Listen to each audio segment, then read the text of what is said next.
Help! My daughter's a monster! What do you mean she's done exactly what I asked of her? A story where in case YouTube's algorithm is still scared of these words, I'll just have to change this to trains. Yep, just a story about an uncle who really likes trains. The mistake of trying to learn your partner's language, which is not as bad as you think, but also kinda bad. The audacity that this person's family is actually not on her side based on how stupid her sister is. And today I screwed up that's arguably the best one of the month, and the psychotic friend that's desperate for OP to live by her low standards. All these stories are in today's video. Hope you enjoy. My name's Jack. I'm a snack. I screwed up that intro. Oh well, story time. Let's go.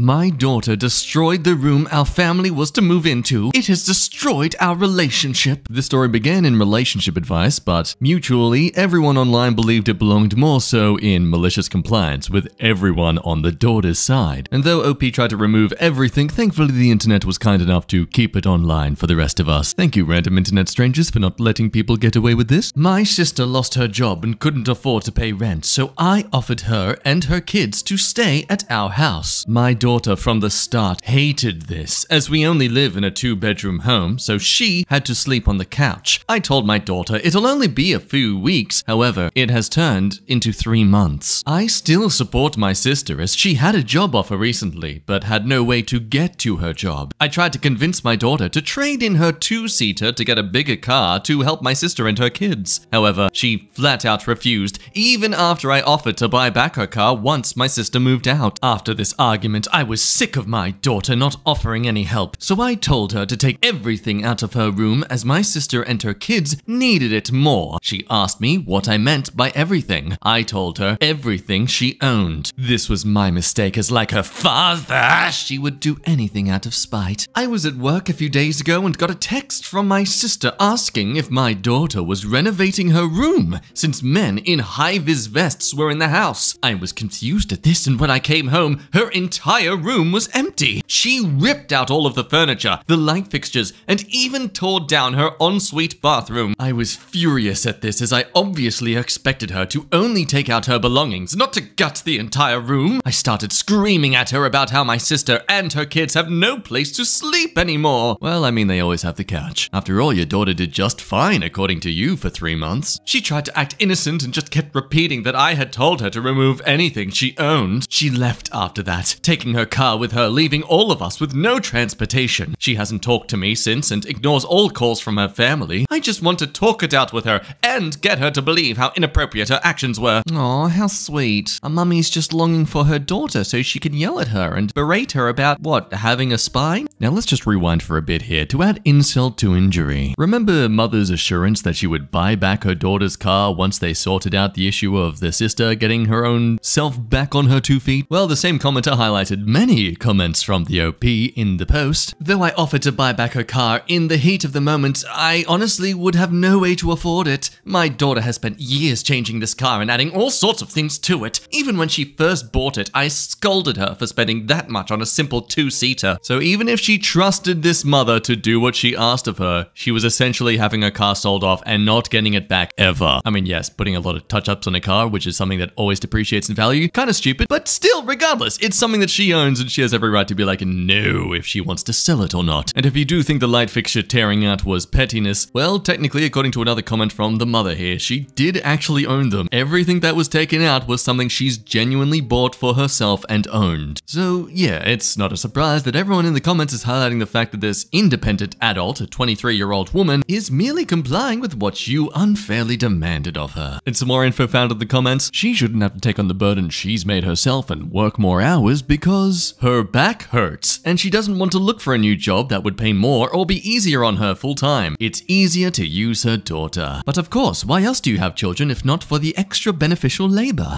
Now over to Am I the A-hole, with a story that you'll be surprised with how enforceably accepting we're trying to be towards trans people. This person is considered not the a-hole by everyone. Am I the a-hole for blowing up at my uncle for coming out as trans? My uncle, 64, has been married for 42 years and has 4 kids. Her and her wife have been separated for a few months, but are still trying to sort out their differences. Every year around March, the whole family holds a sort of spring banquet. Due to their separation, my uncle and her wife arrived, well, separately. My uncle's wife arrived first with the kids. Not long after, my uncle showed up. She was wearing a full face of makeup and a dress. At first, everyone thought it was some kind of joke and started laughing, but soon we realized it wasn't. When we sat down for dinner, she fully came out and said she identified as a woman now. My uncle's wife almost immediately burst into tears and left the room. Her eldest went after her, while the rest of us stared at my uncle in shock. Now, here's where it gets interesting. My uncle has expressed not feeling like a man to some of the family, including me. It was why we pushed for her to get a divorce. When they got separated, we thought my uncle had finally told her. Come to find out, she did not. Back to the dinner table. My uncle's wife and son had run out, and the youngest was in hysterics. So I lashed out. It wasn't the smartest thing to do looking back, but I told her she was a selfish piece of work, and if she thought anyone was proud, she'd been snorting too much coke. She left immediately. A few days ago, my mother called me and said I'd taken it too far and that my uncle wasn't responding to anyone's calls or texts. I know I was harsh, but it wasn't the right place or time to reveal that, especially when she hadn't told her wife and kids. For everyone to know something like this was up, except for her, I honestly feel terrible for my uncle's wife. This is a 64-year-old we're talking about. To come out that way after so long? I love my uncle. My uncle was the first person to teach me how to ride a bike, drive, but this is just...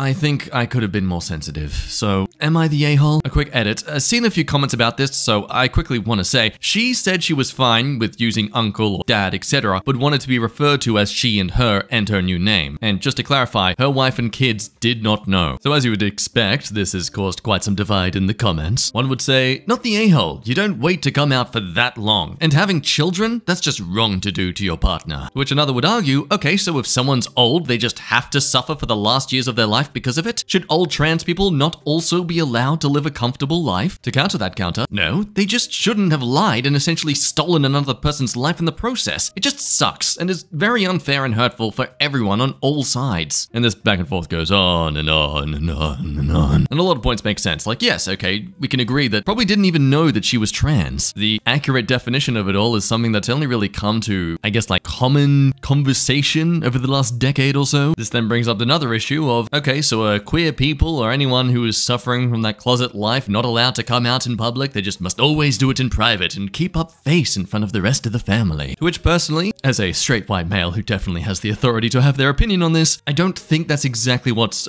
being implied here. The issue isn't being comfortable with who you truly are in front of the family, it's how she did it. I think overall this is what the OP is best trying to express. I can support who you are, but I can't support what you did. Yes, it's great you've found yourself finally after what could have been many years of struggling, even decades of uncertainty, but you've had a wife and kids for many decades of your life. You owe them the respect to let them know about this kind of thing without just throwing it in their faces so casually. It's one thing for them to be shocked, like, of course you're going to get that, but if they disrespect you for it, then okay, yeah, absolutely they're a-holes. I mean, honestly, I think this is more of an everyone sucks here at most, because the OP did act rather emotionally than logically about the situation, but of course, could you blame them? They saw someone in their family be deeply hurt and cut by another person's rather ignorant actions, and did their best to try and kind of defend them. But anyway, let me know your thoughts down below, and please keep it civil. Transphobes will be crucified. Meanwhile, in Today I Screwed Up, today I messed up when I learned the language my girlfriend speaks when she gossips with her friends. My girlfriend is South African, her native language is Afrikaans. I've been learning how to speak Afrikaans without my girlfriend knowing. I secretly applied for online courses that I've been using on and off for more than a year now. My plan was to surprise my girlfriend and her family with my American Afrikaans when I finally meet her parents in person for the first time later this year. I never intended to eavesdrop or anything, but learning Afrikaans in secret accidentally exposed me to sensitive information that my girlfriend was sharing on the phone with her Afrikaans-speaking friends from South Africa. It was gossip I was not supposed to understand, but I eventually did. This is what I've heard in the past few months. 1. My girlfriend is planning to surprise me on my birthday by reuniting with her high school metal band and putting on a show for me. Aw, that's nice. 2. My girlfriend wants to tattoo the names of literally all the Harry Potter spells on her back, but she doesn't know how to tell me because she's afraid I'll talk her out of it. I can't bomb. 3. My girlfriend casually mentioned that one of the unexpected differences between her glasses and her contact lenses is that when she's on her knees looking up at me with her glasses on, my manhood looks much bigger compared to what it looks like through her contact lenses, which is why she's keeping her glasses on during intimacy.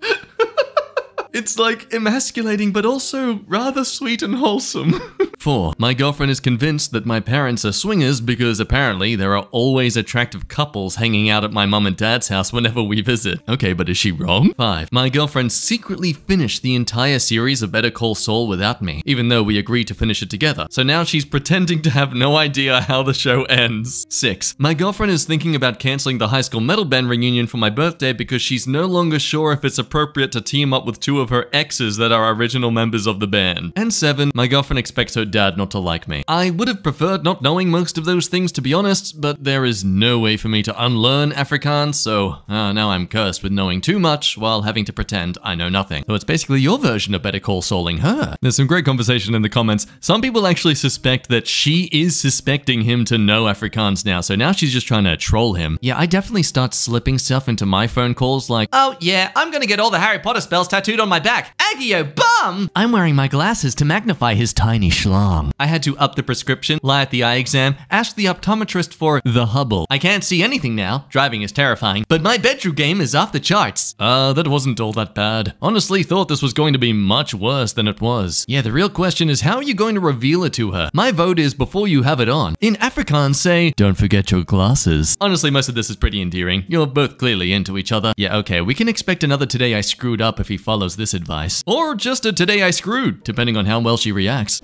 Now back over to M.I. Jack's face after eating a sour lemon for a classic, but also ridiculous wedding conundrum. Am I the a-hole for disinviting my sister from my wedding after she planned her own wedding on the same day? I, a 28 female, have been engaged to my fiancé, Tom, 30, for a year now. We've been meticulously planning our dream wedding, which is set to take place in 3 months. My sister, Mia, 32 female, older, has always been the competitive type and loves being the center of attention. Our relationship has always been rocky, but we've tried to maintain a decent connection. About 6 months ago, Mia met her now fiancé, Chris, 33, and they got engaged 3 months later. I was genuinely happy for her and offered to help her plan her own wedding. However, she seemed disinterested and never really talked about it with me. Fast forward to a week ago, when I received a call from my cousin. She told me that she just got an invitation to Mia's wedding and that it's scheduled for the exact same day as mine. I was in complete disbelief. I immediately called Mia to ask her about it, and she nonchalantly confirmed that she had indeed planned her wedding on the same day. She argued that it would be convenient for the family, so they wouldn't have to travel twice. Just a reminder, the OP has been engaged for a year. Mia hasn't even been in a relationship with this man for that amount of time. 9 months they've been together. Though I guess technically it would be a year by the time they're married, but still, point still stands. Back to the story. I was furious and hurt. After discussing it with Tom, we decided to disinvite Mia from our wedding. I felt that she had crossed a line.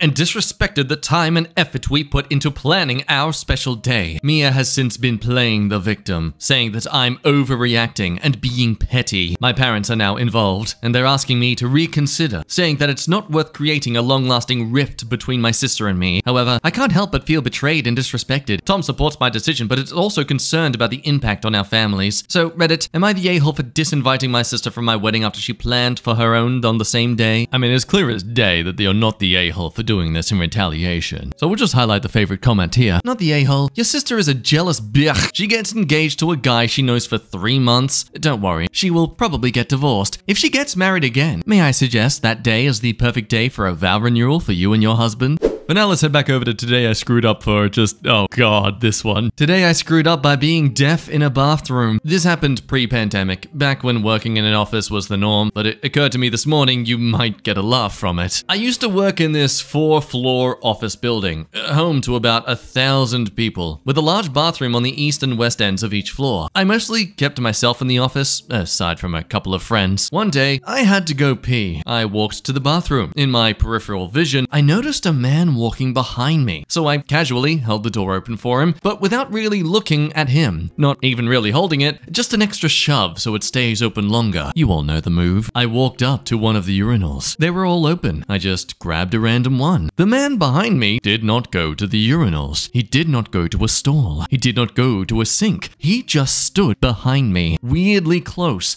I felt very uncomfortable, but I didn't say anything. He continued to just stand there the entire time I was peeing. getting uncomfortably close. I started to think, I am in trouble, and I mentally prepared myself for a confrontation or even a physical fight. I finished my business and I flushed the urinal. The water filled up the urinal, but it didn't go down. Whatever. I wheeled around to be like, what the hell is your problem, man? And I saw the man had on a uniform for a plumbing company. Behind him on the floor was his toolbox. He was there to fix the urinal that wasn't flushing. The one I had just taken a big pee in and that was not going down. He looked sad. It is now that you might think that's that guy's own fault for not stopping you. He should have said something when he was standing behind you. Why didn't he say something? So I remind you what the title of this post is. In hindsight, I'm pretty sure he said something and I just didn't hear him. As to clarify in the TLDR, I am 80% deaf in both ears. Returning for more potential scrotum faces, am I the a-hole for telling a friend that she'd settle for a penis and a pulse after she shamed my standards? It's a great clapback story that unfortunately turns into somewhat identity fraud. As mentioned at the top of this post, I, female 20, had a close friend, female 22. I've been with her since I was 18, and she asked about it. I, 20-year-old female, had a close friend, 22 female. I've been single since I was 18, and she asked about it. Upon me telling her I wasn't interested in dating right now, she said, so basically you can't find anyone. I brushed past it, not wanting any arguments. She later asked what I'd look for in a guy. As I told her, and my basic standards would be, respect goes both ways. Us versus the problem, not me versus you. Likes dogs. I have 3, so obvious reasons. Generally good hygiene, decent level of fitness, not necessarily aesthetic. I'm heavily into the gym and fitness, so I want someone to match this ideally. Driven and hardworking, i.e. has a goal or drive of what they want to do with their life. But she told me, you're never gonna find a guy because you're asking far too much. If you were to lower your standards, you'd find a lovely guy. The only standard should be compatibility. If you did, you wouldn't be alone for the rest of your life because that's where you're heading. Ah, yes, because wanting your partner to respect you is absolutely superficial. God, what such high standards you expect of your partner to wash their butthole. Seriously, my God, if this person considers this not compatibility and like too high of standards, wow. What? What exactly is lower than all these things that makes a guy lovely? Please, I need to know. Wow. Back to the story. Later that evening, my brother messaged me with a screenshot from Tinder with my photos and my profile, asking whether it was me, as I assume, due to similar ages and location, we had matched. I don't like the idea of dating apps at all, and my family knows this. It was a whole lot of back and forth. Turns out the friend made a dating profile on your behalf to find a good guy for you. Update. Oh, we found multiple, at least 20 after this. I was absolutely fuming and made it clear to her. She told me she was helping me out and knew what was good for me as a friend. I told her that just because all she looks for is a penis and a pulse, it doesn't mean that I do. Now she's blocked me on all platforms and won't take the profile down. Yeah, so obviously this is not a case of someone being a genuine a-hole. This is your friend absolutely being a definite a-hole. Not to mention, this is beyond catfishing. This is just downright illegal. This friend is clearly desperate for her ideals to be supported by you so she can feel like she is actually a sane person and not just psychotic. I don't doubt if you were both married and she recently got divorced, she'd try and make you get divorced as well, just so she could feel like she belongs with someone. So on to the updates that make things get worse. We later found several more accounts, current count at 22, all containing the same photos and description. The latest, we know of, dating 5 weeks ago. The night I posted this, I stayed over at my brother's, and neighbors informed me 2 separate cars pulled up in the middle of the night. So she's been sharing my address since. Someone on here advised to get security cameras to monitor whilst I'm not home, obviously. And in the space of 6 hours, 14 men showed up at my home. It's absolutely mental, especially as I've got no idea what she's telling these men. It has the possibility of getting very, very dangerous quickly. On the police or lawyer front, she's definitely against the law. But until we have direct evidence that she's sending the men to my address, i.e. messages from her to one of the men, she can't be charged with harassment. Lawyer seems sure we'll win the case though, on the basis of harassment, identity theft, and defamation possible, with up to 8 months jail time. But would I be the a-hole if I pressed full charges against her? I think there's still that element of what if she was trying to help? Though, to be honest, I doubt it. You can't exactly help someone's dating life when you catfish strangers into a false idea of who they are as a person, let alone just making them come to the house. Like,